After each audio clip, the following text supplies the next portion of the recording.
aussi un autre islam, celui qu'on ne connaît pas, celui qui fait que des gens... Parallèle. Voilà, L'islamisme parallèle. celui qui Et fait je vous dis pourquoi. que des gens vont s'engager pour le djihad, celui qui fait que des gens tuent des caricaturistes et font des attentats. C'est ça le problème aussi. Oui, le problème c'est quoi? Est-ce qu'il ne faudrait pas faire le ménage un petit peu, le discours soit unitaire d'abord et puis tolérant comme on l'a toujours connu? Bon, le problème c'est quoi? C'est qu'au lieu de développer ou bien d'aider, par exemple, si vous voulez, d'enrichir Al-Azhar en tant qu'institution tout à fait étatique, si vous voulez, mais aussi tout à fait islamique, c'est-à-dire à l'échelle mondiale, parce que même pour le poste de grand imam de l'Azhar, il y avait certains qui n'étaient pas égyptiens, comme Mohamed Al-Khidri tunisien. Donc, jusqu'à maintenant, il est possible que le grand imam ne soit pas égyptien. Oui. Donc, c'est une institution universelle. Au lieu d'aider et de renforcer cette institution, malheureusement, pour des calculs tout à fait politiques, il y avait certains qui ont encouragé certains groupes islamistes à essayer d'alterner le rôle de l'Azhar. Par exemple, vous pouvez tomber sur les je ne sais pas quoi, qui cherchent à monter les chaires des mosquées pour remplir le rôle de l'Azhar, mais d'une façon tout à fait caricaturale. Oui. C'est d'une part. D'autre part, si on parle par exemple du développement des méthodes et des programmes de l'Azhar, cela est toujours en vigueur. Il y a beaucoup qui cherchent à bien simplifier les choses. Par exemple, nous avons dans la faculté de langue et traduction, section d'islamologie, c'est-à-dire des matières islamiques en français. Moi, personnellement, en tant que spécialiste en littérature générale et comparée, gradué de l'Université de la Sorbonne, et en tant qu'azharien, j'ai enseigné plusieurs matières, comme usul al-fiqh, par exemple, le fondement de fiqh, comme par exemple le fiqh et même l'exégèse coranique et civilisation islamique. La philosophie islamique, j'ai enseigné l'économie islamique. J'ai enseigné pas mal de matières avec l'esprit tout à fait moderne et tellurique. Et à l'occidental, à la mondiale, si vous voulez. Donc, il y a toujours des personnes qui cherchent à bien simplifier, mais malheureusement, il y a aussi une chose tout à fait choquante. Pas mal de journalistes qui n'ont rien à voir avec les études islamiques et ne connaissent pas, par exemple, le fond des études, cherchent à attaquer l'Azhar sans rien connaître. Ou bien, par exemple, pour régler de compte avec n'importe qui. On dit par exemple maintenant, on ne dit pas par exemple qu'il y a des problèmes dans les matières de l'Azhar, les méthodes de l'Azhar. On dit par exemple de tel cheikh appartient des frères musulmans. Et l'autre, je ne sais pas quoi, qui était, je ne sais pas, les recteurs de Mohamed Morsi. Et d'autres qui étaient, je ne sais pas quoi, peut-être encourager les idées de Daesh. Donc on cherche toujours à sans rien avoir avec. Mais ces personnes sont influentes à l'intérieur de l'institution, c'est ça le problème. Quel problème? Oui, vous avez par exemple, il ne faut pas faire amalgame entre deux choses.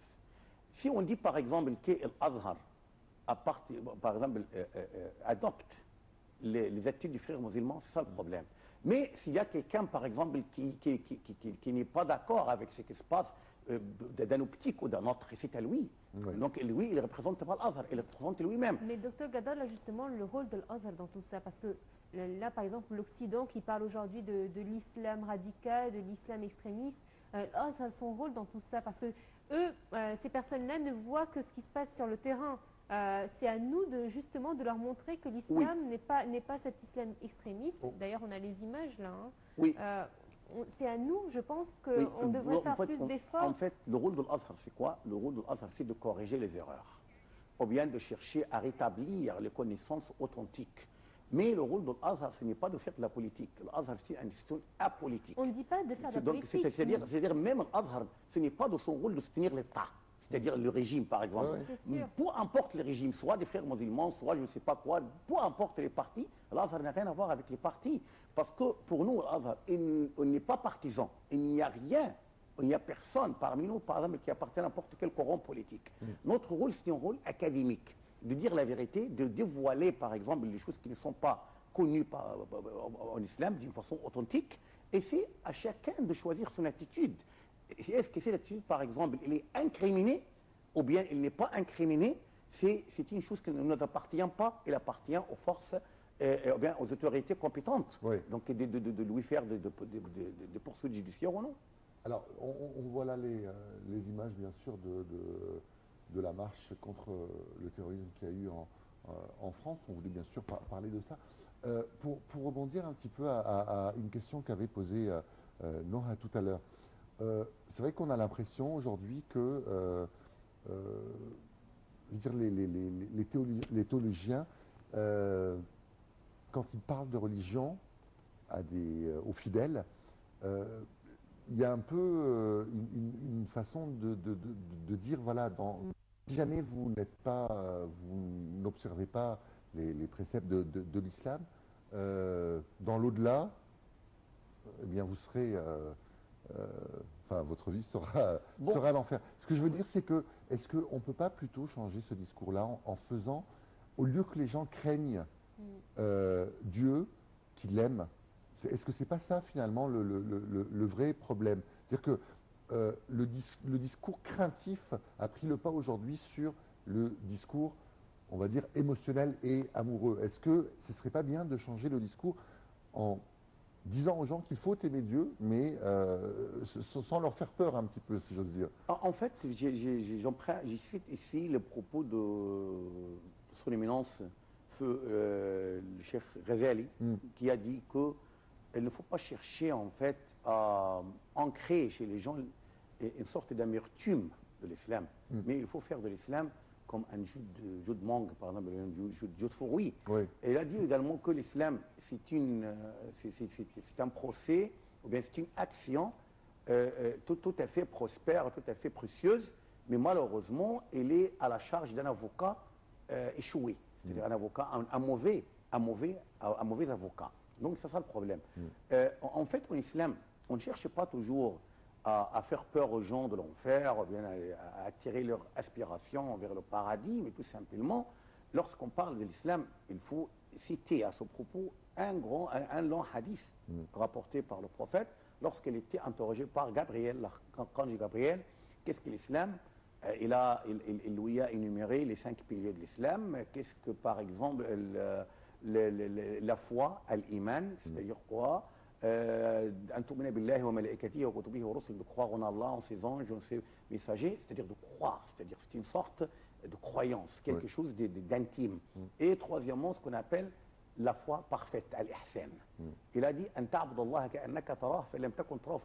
c'est-à-dire d'adorer Allah comme s'il est devant toi, tu le vois. Même si tu ne le vois pas, lui, il te voit. C'est-à-dire une sorte de autosurveillance, une sorte, par exemple, d'autocorrection. Donc, il faut élever les gens sur des bonnes valeurs et de bonnes éthiques. Mais justement, comment on devrait faire? Puisque nous, en tant que citoyens, notre relation avec la religion, non seulement elle est personnelle, mais aussi, c'est à travers l'Azhar justement qu'on perçoit les valeurs de notre religion. Oui. Comment pouvons-nous faire pour essayer de limiter cet extrémisme qui commence à envahir le monde entier, si je peux me permettre? Oui, donc pour moi... Et d'améliorer surtout l'image de notre religion, c'est ça Oui, pour moi, l'essentiel pour nous, dans l'Azhar, en ce qui concerne la formation religieuse, c'est le Coran et ce qui est rapporté authentiquement de la Sunna. À part ça, il y a plusieurs détails, par exemple, explications. Les explications sont à débattre. Rien n'est sacré. Oui. Pour moi, l'essentiel, c'est quoi? Il ne faut pas ni profaner le sacré, ni sacraliser le profane. Il ne faut pas faire amalgame entre quelque chose qui m'appartient en tant qu'être humain, qui vous appartient, c'est un point de vue. Ou bien ce qui appartient à Allah, ou bien ce qui appartient à son prophète. Il ne faut pas faire amalgame. Il ne faut pas chercher, par exemple, à sacraliser le propos, je ne sais pas, de Ibn Taymiyyah, oui, malgré le respect qu'on doit à tous ces éléments, il ne faut pas les faire des sacrés ou bien des saints, parce qu'ils étaient des êtres humains qui avaient des erreurs, qui avaient des avantages, qui avaient aussi des points faibles et des points forts. Donc, c'est l'essentiel. Malheureusement, le groupe islamiste... Très rapidement, parce qu'on arrive à la fin de l'émission, très rapidement. Malheureusement, les partisans de groupes islamistes cherchent à sacraliser leur chef.